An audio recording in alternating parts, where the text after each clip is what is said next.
The Battle of Vaslui, 1475. Stephen III's crushing victory over the Ottomans. In the middle of the 15th century, Eastern Europe was under constant threat from the massive expansion of the Ottoman Empire. After conquering Constantinople in 1453, Sultan Mehmed II, known as the Conqueror, kept his eyes fixed on the Balkans, Hungary, and Moldavia. One of the last strongholds standing in his path was Moldavia, led by a voivod who would be remembered for centuries, Stephen III, or Stephen the Great. Background of the conflict.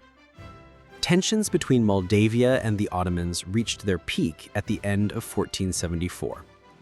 The Ottomans had already seized most territories around the Black Sea, including key fortresses in Dobruja and Bessarabia. Moldavia, strategically located along vital trade and military routes, became their next target. Hadım Suleiman Pasha, governor of Rumelia, and one of the empire's most seasoned commanders, was ordered to lead a massive winter invasion of Moldavia in 1474 to 1475.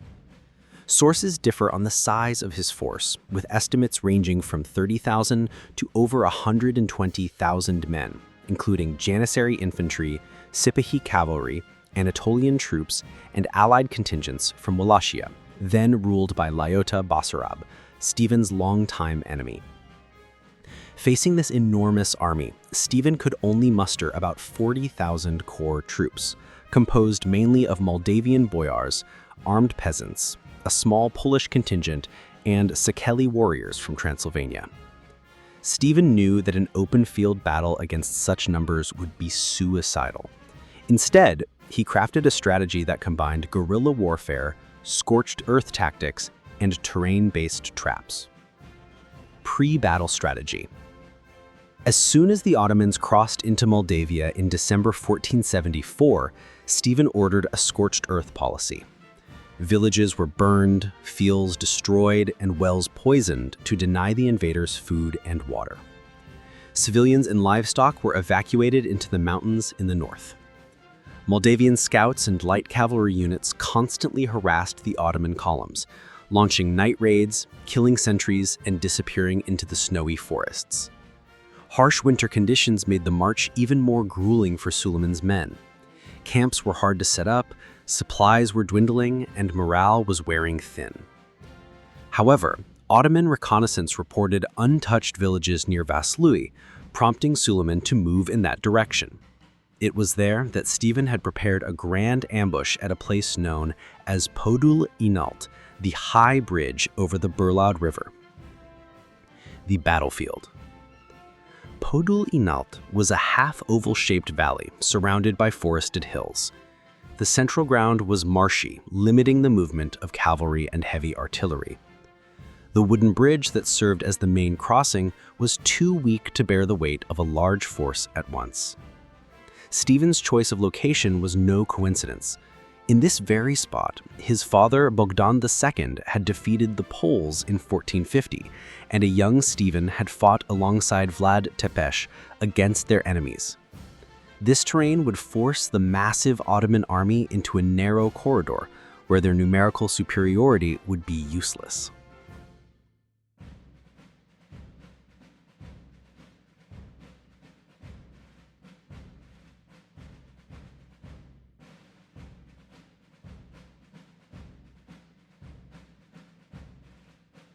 The battle begins, January 10th, 1475. That morning was dark, freezing, and shrouded in thick fog. The air cut like knives, and thawing snow turned the ground into slick mud. The exhausted Ottoman troops began descending into the valley. Suddenly, from the center of the valley came the sound of drums and trumpets. Suleiman believed the full Moldavian army was waiting there. In reality, it was a deception. In the center, Stephen had placed Secli troops and Moldavian professional infantry with orders to fall back slowly when engaging the enemy, luring them deeper into the trap. Once the Ottomans were far enough inside, hidden Moldavian artillery roared to life from the surrounding hills. Arrows and gunfire rained down from 3 directions at once. Because of the thick fog, Ottoman archers couldn't see their targets. They could only hear the footsteps closing in all around them. The deadly bait. Moldavian light cavalry darted in and out, striking and retreating, goading the Ottoman cavalry into pursuit. Many tried to cross the wooden bridge, which eventually collapsed under the weight, trapping hundreds in the icy river. Those who escaped the artillery and arrow fire found themselves mired in the marsh, their horses sinking into the mud. At this point, Moldavian heavy cavalry and boyar nobles charged from the hillsides, while the Secli troops smashed into the Ottoman flanks. 5,000 Secli warriors even managed to push back 7,000 Ottoman infantry. Though eventually driven off by Sipahis, the damage to the enemy was mounting rapidly. The final assault. As Suleiman tried to reinforce his attack, Stephen ordered an all-out assault from every direction. Moldavian trumpeters hidden behind Ottoman lines began to play, causing panic as the invaders believed they were being attacked from the rear. Confusion spread like wildfire. Ottoman formations crumbled, with some units breaking away in disorder, while others were trapped in desperate fighting without clear orders. Realizing the chaos, Suleiman signaled a retreat, but it was no orderly withdrawal. It quickly turned into a full-scale rout. The battle lasted 4 days, with the last 3 spent in relentless pursuit. Moldavian light cavalry and a 2,000-strong Polish contingent chased the fleeing Ottomans all the way to Obluchica in Dobruja. Casualties and immediate aftermath. Venetian and Polish accounts put Ottoman losses at over 40,000 dead, including 4 pashas with hundreds of standards captured. Jan Duguas recorded that most Ottoman prisoners were executed and their bodies burned. The victory stunned Europe.